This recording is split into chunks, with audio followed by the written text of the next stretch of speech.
Halo guys, assalamualaikum. Balik lagi di channel Invest Saham. Oke guys, jadi pada video kali ini kita akan men-screening saham-saham berdasarkan laba bersih di kuartal 3 2023 yang ternyata kinerjanya sangat bagus dan juga menghasilkan laba bersih yang terus bertumbuh gitu guys ya. Kita akan lihat harga wajar dari saham tersebut ya berdasarkan dengan Benjamin Graham Fair Value ya, kita bandingkan dengan harga saat ini, berapa besar margin of safety saham-saham tersebut dan apakah di harga saat ini masih layak untuk dibeli gitu guys ya. Nah, jadi hari ini hari Senin ya, 30 Oktober 2023 pada awal sesi 2 ya guys ya, pukul 13.21. Jadi penutupan sesi 1 tadi saya sudah rekap harga-harganya gitu guys ya. Tapi ya kalau misalkan naik turun pun saya rasa tidak akan terlalu signifikan gitu guys ya, karena memang IHSG ya pada hari Senin ini juga sedang mengalami penurunan. Oke guys, saham pertama yang akan kita bahas adalah saham Elnusa. Elnusa ini adalah salah satu saham perusahaan ya milik BUMN gitu guys ya, yang bergerak di sektor migas atau minyak dan gas atau oil and gas gitu guys ya. Kita akan lihat berapa besar pendapatan yang ditorehkan oleh Elsa ini.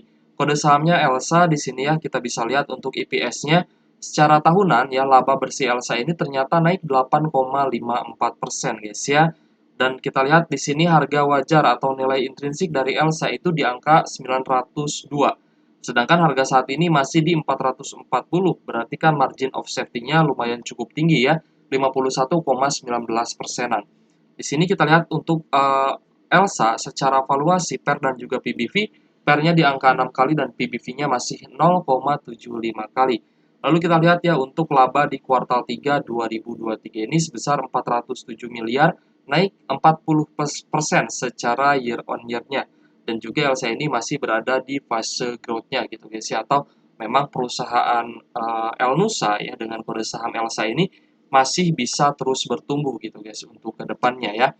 Oke, saham kedua yang akan kita bahas adalah saham Dharma ya, atau Dharma Polymetal dengan kode saham DRMA.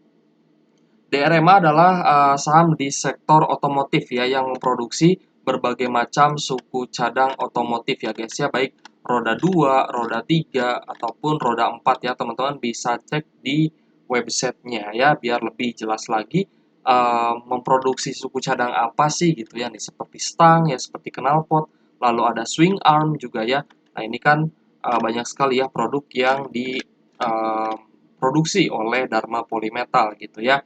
Nah, ini juga memang ada sentimen yang positif untuk saham-saham di sektor otomotif, ternyata juga mengalami lonjakan laba bersih di kuartal 3 ini, termasuk Dharma Polymetal. Kita akan langsung lihat saham Dharma ya, di sini untuk DRMA, berada di sektor otomotif. Kita lihat ya untuk harga wajar dari DRMA ini ada di angka 1806. Sedangkan harga saat ini berada di 1355 sampai 1400-an guys ya. Dan DRMA ini masih punya margin of safety sebesar 24,99%.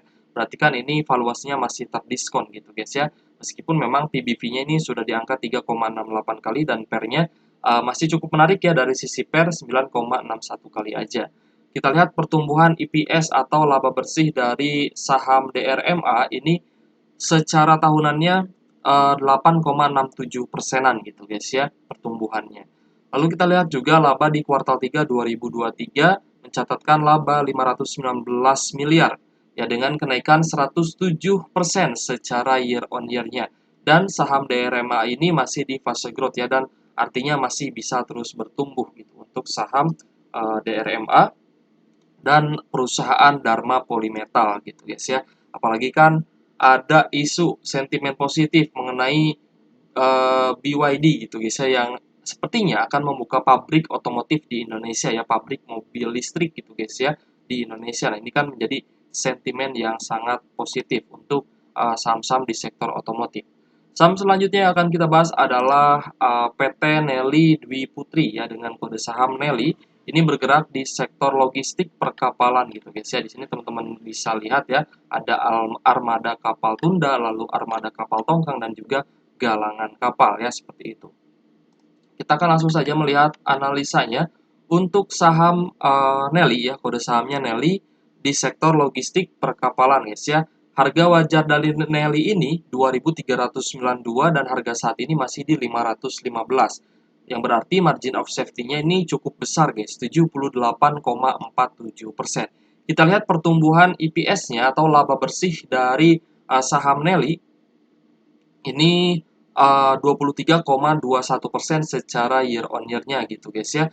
Dengan PBV-nya juga masih cukup murah ya, valuasinya PBV 1,76 kali, sedangkan PER-nya 5,30 kali. Di sini kita lihat untuk laba bersih kuartal 3 2023 saham Nelly menorehkan pendapatan sebesar 177 miliar, naik 135% ya secara year on year-nya. Nah, ini kan menjadikan saham Nelly ini menjadi semakin menarik ya, karena saham perkapalan ya kita lihat memang ada beberapa yang perform ya, ada beberapa yang bagus, ada juga beberapa yang sahamnya turun terus seperti SMDR ya. Makanya kita berpatokan ya sebagai investor kita harus berpatokan terhadap pertumbuhan laba bersihnya. Nah, dari pertumbuhan laba bersih ini kita bisa menilai nih ya, harga wajarnya itu kira-kira di angka berapa ya, sesuai dengan perhitungan Benjamin Graham Fair Value ya, seperti itu. Oke guys, saham selanjutnya yang akan kita bahas adalah saham PJAA ya, atau Pembangunan Jaya Ancol gitu guys ya. Nah, ini teman-teman bisa berkunjung ya ke websitenya atau bisa baca-baca laporan keuangannya ya biar lebih jelas lagi. Nah, karena ini kan kita screening secara sekilas gitu guys, jadi saya ambil kesimpulannya aja. Nah, di sini untuk saham PJAA Pembangunan Jaya Ancol berada di sektor jasa konsumen gitu guys ya. IPS terbarunya prediksi full year 2023 di 142 per lembar saham. Ya, jadi kita lihat untuk pertumbuhan laba bersih PJA ini mencapai 1,70% secara tahunan. Nilai intrinsiknya ada di 968 dan harga saat ini di 925. Jadi margin of safety-nya untuk PJA sebenarnya cukup tipis ya, hanya 4,49% dengan PER dan PBV yang cukup murah. PER-nya 6,46 kali, sedangkan PBV 0,88 kali ya. Secara valuasi sahamnya sih murah, tapi margin of safety-nya ini cukup tipis. Jadi PR-nya PJA ini harus menorehkan laba bersih yang lebih naik lagi, yang lebih tinggi lagi di kuartal 4 nantinya gitu guys ya. Kita lihat untuk laba bersih di kuartal 3 2023 170 miliar gitu guys ya untuk saham PJA, naik 130% secara year on year-nya dan masih berada di fase growth gitu. Kita akan lanjut melihat saham selanjutnya yaitu GJTL ya guys ya, PT Gajah Tunggal Tbk yang bergerak di sektor komponen otomotif yang memproduksi ban ya. Nah, ini pabrik terbesar kedua se-Asia Tenggara gitu guys ya, pabrik ban terbesar ya, yang memang beberapa waktu ini memang saham GJTL ini sedang naik-naiknya ya, karena laba bersihnya yang juga naik, berarti kan kinerja di kuartal 3 2023 ini sangat positif gitu guys ya. Dan ini juga salah satu saham yang sebelumnya itu pernah dipegang oleh Bapak Lo Keng Hong, dan saya rasa Pak Lo Keng Hong itu meskipun kemarin ya ada berita mengenai Pak Lo yang jualan saham GJTL, saya rasa Pak Lo ini juga masih keep sebagian, masih hold sebagian saham GJTL gitu ya. Jadi tidak semua dijual gitu. Dan ini sebenarnya juga bisa menarik perhatian para investor lainnya. Kalau misalkan kita lihat ya, valuasi GJTL ternyata juga masih murah. Untuk GJTL ya, prediksi IPS di 2023 ini naik ya menjadi 268 per lembar sahamnya, dengan pertumbuhan laba bersih secara tahunan mencapai 22,74%. Harga wajar yang menurut Benjamin Graham Fair Value, GJTL ini di harga 6.250 dengan harga saat ini baru di 925. Ya, jadi margin of safety-nya sebenarnya masih cukup tinggi nih untuk GJTL ya, di 85,20%. Kita lihat secara valuasi ya, GJTL ini ternyata saham yang cukup murah gitu guys ya. PBV hanya 0,38 kali, sedangkan PER-nya itu di angka 3,18 kali guys ya.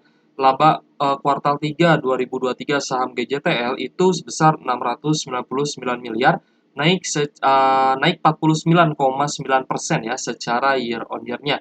Dan saham GJTL ini berada di fase turnaround atau pembalikan arah ya, dari yang tadinya dia downtrend ini sudah mulai uptrend lagi dan sudah mulai dilirik oleh oleh banyak investor gitu guys ya, karena melihat memang proyek kedepannya ya, proyeksi kedepannya GJTL ini saya rasa bisa lebih bagus lagi gitu guys ya.